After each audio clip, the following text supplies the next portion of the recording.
Om Namo Bhagavate Vasudevaya. Bhagavad Gita as it is, chapter 10, text 27. Uchchaishravasam vidhimam amrutodbhavam airavatam gajendranam naranam cha naradhipam. Now Krishna is explaining his different opulences in this world, and as part of that he is mentioning four different things in this verse. Among the horses, Uchchaishravasam, I am Uchchaishrava. Of horses, know me to be Uchchaishrava. Uchchaishravasam Ashvanam. Vidhimam Amrutodbhavam. Why it is special? Because it is arisen from Amruta. It's born of the elixir of immortality. It rose out of the ocean. Airavatam Gajendranam. Among elephants, I am Airavata elephant. And among Naranam cha Naradhipam. Among men, among human beings, I am the Naradhipam, the king or the monarch. So these two things are mentioned, Uchchaishravasha and Airavatam, the horse and the elephant. They are produced from the churning of milk ocean. So in this universe, there is a place where there is milk ocean, Kshira Sagara. These are all mentioned in the scriptures. Of course, one might think, what is this milk ocean? We have seen ocean of water. Because we have seen ocean of water, it has been in existence when we are born, we take it for granted. How it has come about, who has put that in place, how these elements have come about in the first place, we take it for granted. We have not seen it. Everything that we are born with, it becomes our default acceptance criteria.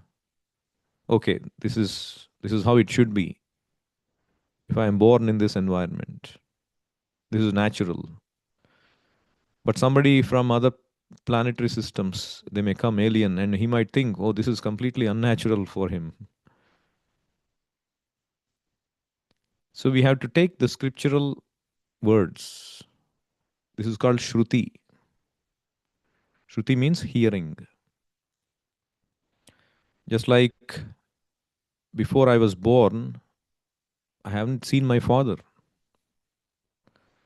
So how is it possible for me to understand who my father, how he begot me? I have not even seen him. I don't even exist at that time. And so when I come out, how do I understand who is my father? The best authority is the mother. You hear from the best authority. Even though by yourself you are completely incapable, by hearing from the authority you can understand. So similarly, all these things are mentioned in Srimad Bhagavatam and Bhagavad Gita. They are facts.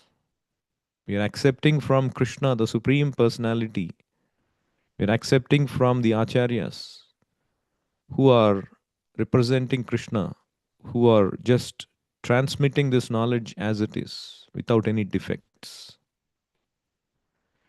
So the history was, in the higher planets there are these devatas. And one time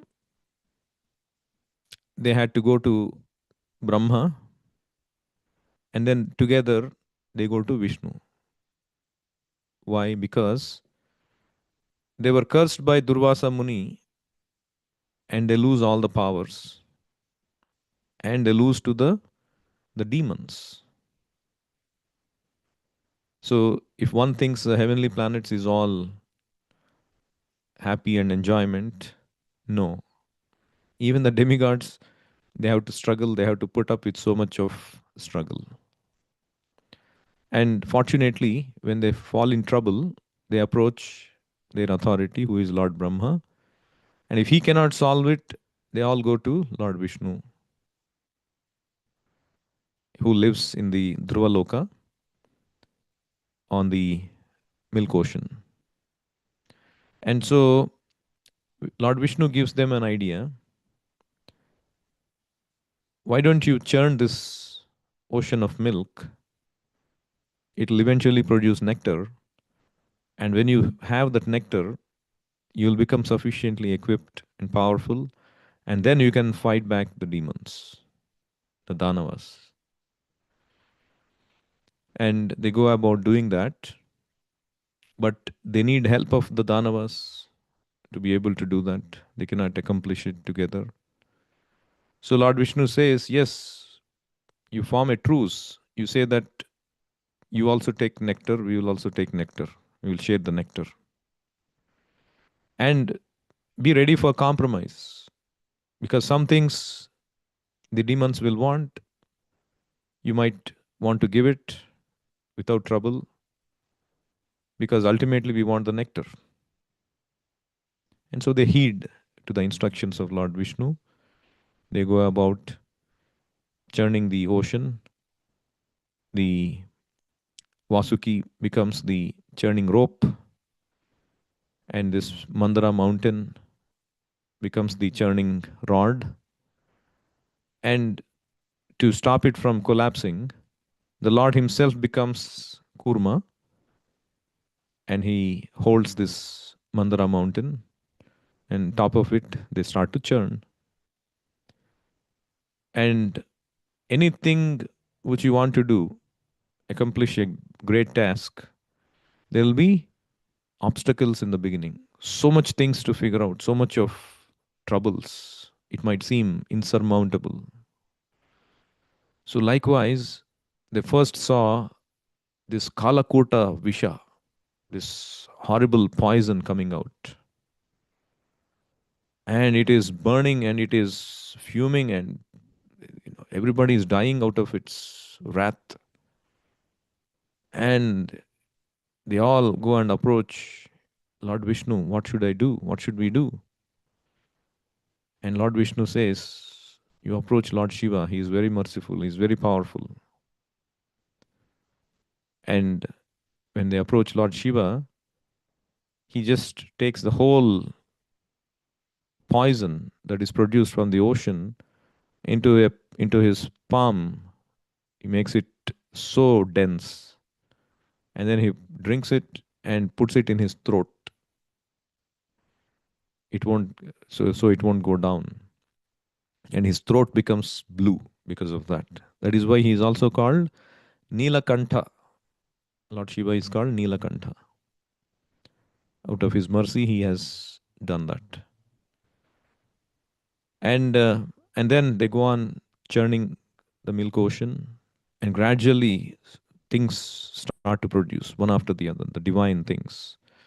And that's when the horse comes first.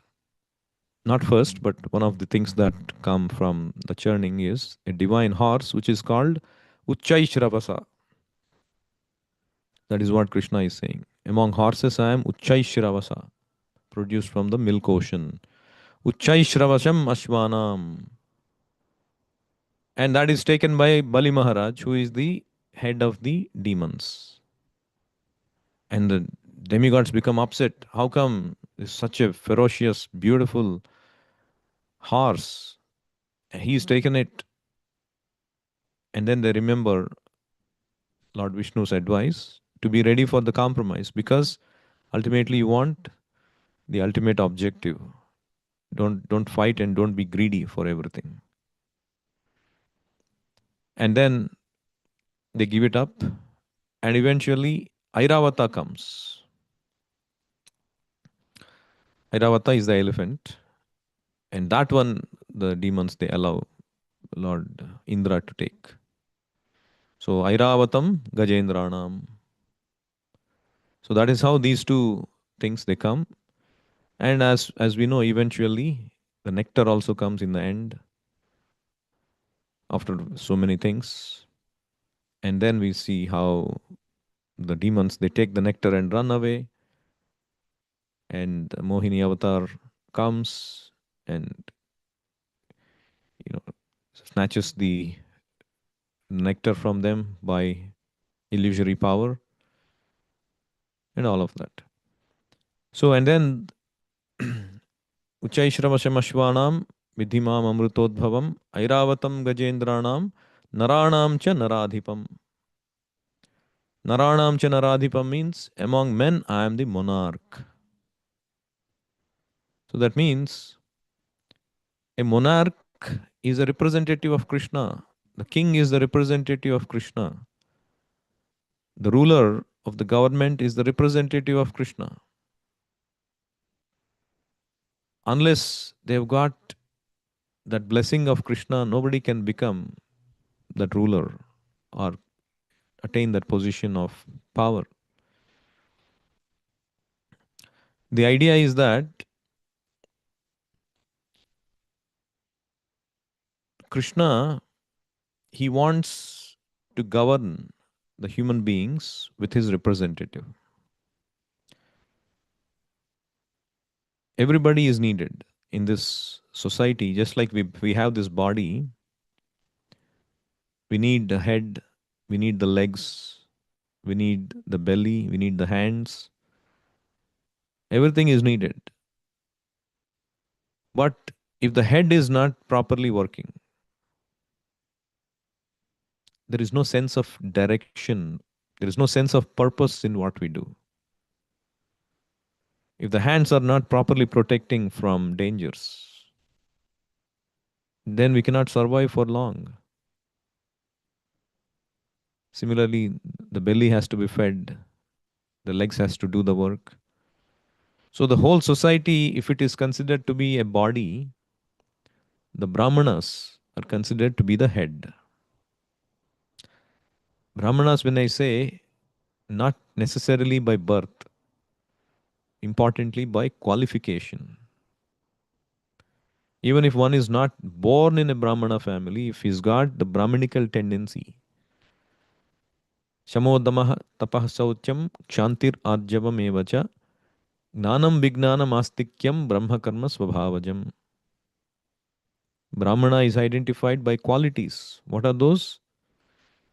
Shamo, controlling mind; Dhamma, controlling senses; Tapaha, austerity; Saucham, cleanliness; Kshantir, tolerance; Arjavam, simplicity; Gnanam, knowledge; Vijnanam, applied knowledge, wisdom; Astikyam, belief in scriptures. All of these things are the quality of a Brahmana. So if one has got these qualities, they should be called as Brahmana. And they know the sense of purpose in life, where the society has to be headed, how to direct the society, how one should rise to God consciousness, Krishna consciousness. That is the head, that is the work of the head. The Brahmanas should help people go in the right direction. Typically, they help by instructing the kings. The kings are the administrators of justice, administrators of this advice given by the Brahmanas, how to take the whole society towards Krishna consciousness. So these are Kshatriyas. And of course, for the economic development, cow protection, farming, trading, there are the Vaishyas. And for doing manual tasks and so many other services, there are Sudras. So everybody has a role based on their inclination. And everybody is respected for what they do.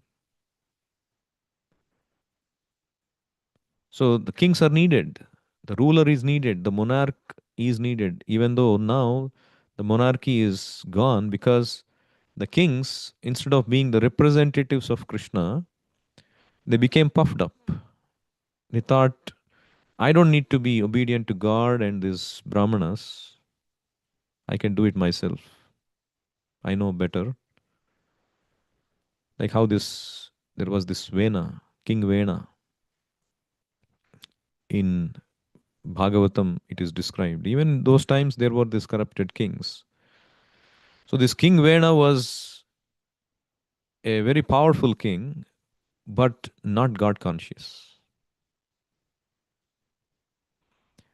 And he thought he knew better than these Brahmanas who were advising how to perform yagnas, how to make people Krishna conscious.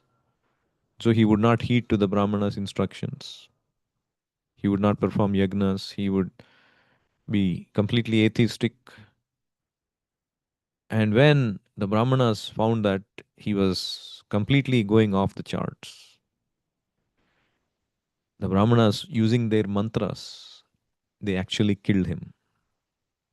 That is the power of the Brahmanas. If there is a proper Brahmana, by the chanting of the mantras, he can cause so much of effect like that. Because by their austerity, by their penance, they have accumulated so much of spiritual power. So they carry that weight. It is natural, right? If there is a big man, he's gathered a lot of assets, and he tells his assistant, hey, take care of this, and it'll be done, isn't it? Somebody sent a video. There was this famous pop star, but he became very famous, earned a lot of money, and so he was walking in the airport, and there was this generally a youth. They were walking along, and he seemed to be a fan of this. And then he casually approached for autograph and said, hey, I'm struggling in my life. I don't have a proper education. Can you help? And immediately that man, he told his assistant, hey, take care of his studies. And this man was like so happy. And then later on, he put a post saying he actually followed it up and sent me uh, contact of his assistant. I was contacted and I was taken care of. Thank you so much. Like that, he posted somewhere. So, because of the assets, they have the power. So, the Brahmanas have the power, but they don't want to misuse their assets. They want to use it for higher purpose. Just like Vishwamitra, why did he approach Dasharad Maharaj to take Rama and Lakshmana with him? He could have, with his mantric power, he could have killed these demons by himself, isn't it? But he didn't want to do that because that would take away all the spiritual assets he has acquired. He doesn't want to use them for a purpose which is solved by kshatriyas.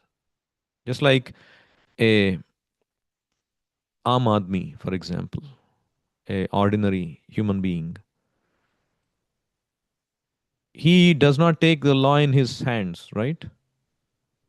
Of course, for his self protection, he might do. But he does not act like a police trying to control everything, trying to catch people speeding, trying to catch the criminals. He doesn't do any of that because there are police appointed for that. They are best equipped to do that. They know the law, how to deal with it. They're trained. So likewise, the Brahmanas, they let Kshatriyas do. So these Brahmanas, when they found this King Vena not following properly, they had no resort but to kill him with their mantras. But then they still needed a ruler. The Brahmanas don't want to be the rulers because the Brahmanical mindset, if a Kshatriya duty comes, they become corrupted. They won't be able to function properly. So therefore, they needed a ruler, and they produced from the body of, by churning from the body of Vena, they produced Prutu Maharaj. This is again unheard of, this scientific advancement that was available in those days. A person is dead, and from his body, after all, the child is born from the body of the father, from the semen given from the father, isn't it? So it is possible from the body of the father by scientific technology, which was existing in those days. It is unheard of now. By churning the body, by churning the thigh portion, it is said, they produced this child, Prithu Maharaj. And he is an incarnation, Shaktya avatar of the Lord.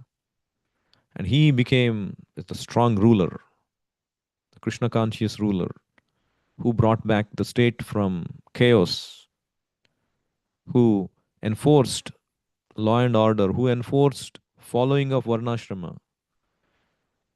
A Krishna conscious king, a king also is a devotee. When we talk about devotee and devotional service, one should not just think a devotee is just very soft and he just minds his own business, doesn't poke into other matters, very humble, is very calm, he doesn't shout.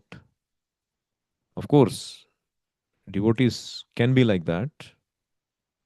But if one is a Kshatriya, Kshatriya also can be devotee. But his role, his duty has to be ferocious when it is needed to curb the law and order, to punish miscreants, to wage wars for protection of his people.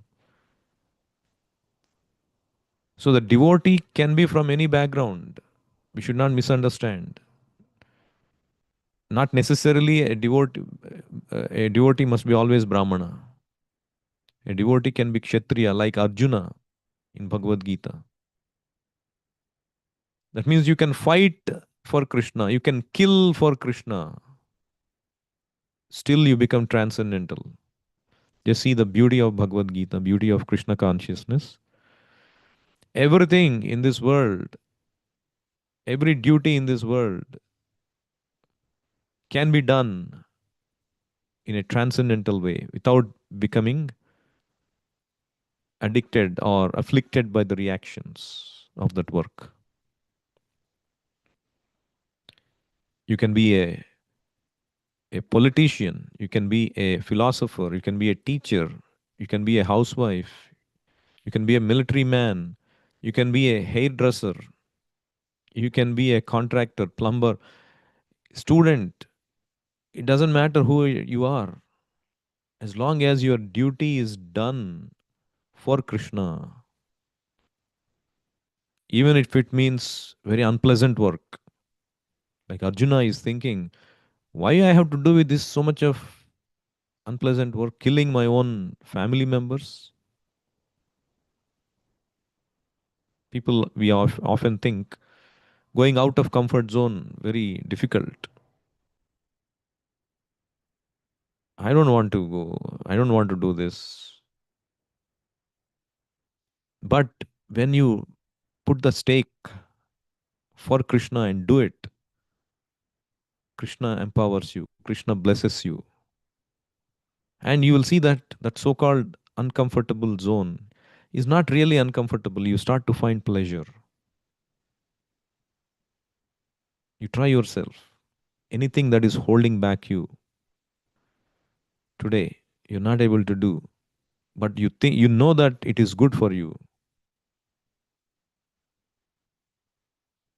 Diving into spirituality, waking up early in the morning, fasting on certain days,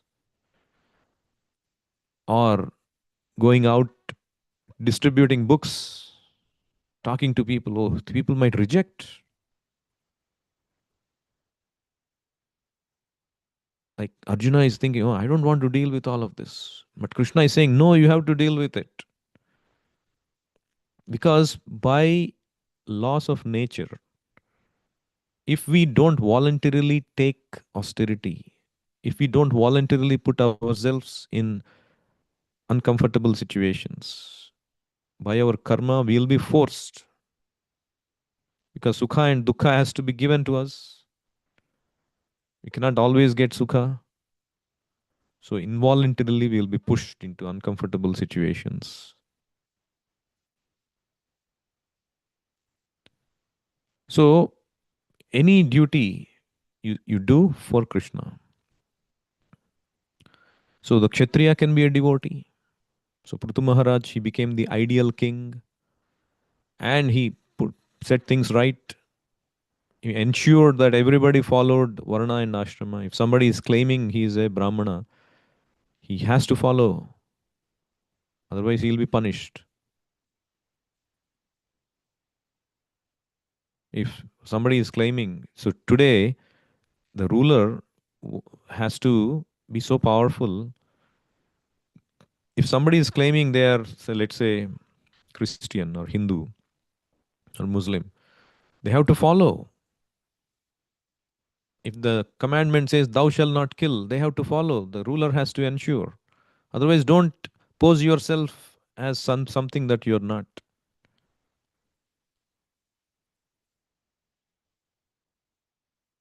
The king has to ensure. They were powerful kings, the monarchs. You take Prithu Maharaj or Yudhishthir Maharaj or Ramachandra. Krishna himself came as Ramachandra. Parikshit Maharaj, he would go with a sword and attack and kill anybody who would harm these cows. Are there rulers like that now? People, they talk about monarchy being so bad because of bad examples. Eventually, Sakale neha mahata yogo nashtaha parantapa. This monarchy became abolished because the kings became puffed up. And instead of being representatives of Krishna, as I said, like this King Vena, they got corrupted. Therefore, monarchy was abolished. It doesn't mean that democracy is the best solution. By votes, you put somebody in power, but if they are not Krishna conscious, the same problem will happen. The monarch who is not Krishna conscious and the democratic leader who is not Krishna conscious, the same effect. The interest of the people, ultimately, interest of the people lies in satisfying the Supreme Lord. Nate viduhu swardhakatim hi Vishnum.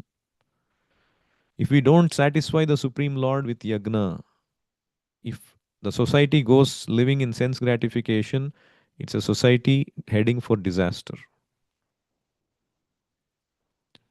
It's natural, isn't it? A robber or a thief, how can he live happy life? He'll be caught and he'll be punished, isn't it? So if the society is living like thieves, taking everything from God, natural resources, and not giving back in gratitude, in sacrifice, they are like thieves. Stena eva sa uchyate, Krishna says in Bhagavad Gita. They'll never be happy. You may elect one democratic leader today, tomorrow somebody else may come. He doesn't satisfy your whims and fancies, you will bring them down and bring up somebody. But you are electing another Sudra, at best a Vaishya, who is not Krishna conscious, who does not know how to make society happy by serving God, by making people servants of God. Nobody can be happy. So one might think, oh, we have abolished monarchy and we have brought this democracy and now we'll be happy. No, as we have seen in the history, year, term after term, somebody else will come with the hope, oh, now he'll be the emancipator. But the distress continues, the miseries continue. So, monarch or even the democratic leader must be the representative of Krishna. Then, Naranam cha Naradhipam, he becomes truly the representative of Krishna. I'll stop here. Anyone has any questions or comments?